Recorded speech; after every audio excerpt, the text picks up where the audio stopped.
గణేష్ నవరాత్రి ఉత్సవాల్లో భాగంగా ఈరోజు మనం బడంగ్పేట్లో ఏర్పాటు చేసినటువంటి గణేష్ మండపం దగ్గర ఉన్నాం.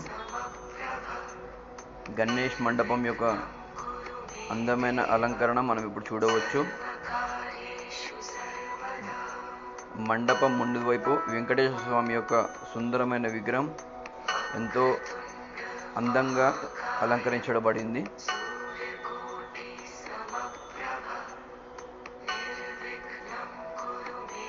లోపల మండపంలో మనకి ఎంతో అందంగా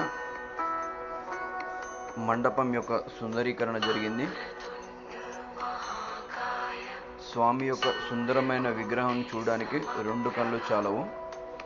ఇక్కడ నిర్వాహకులు ప్రతిరోజు అంగరంగ వైభవంగా పూజలతో పాటు భజన కార్యక్రమాలు, సాంస్కృతిక కార్యక్రమాలు నిర్వహించడానికి ఏర్పాట్లు చేయడం జరిగింది. బోలో గణేష్ మహారాజ్ की जय, लंबोदर महाराज की जय, బుజ్జ గణపయ్య की जय.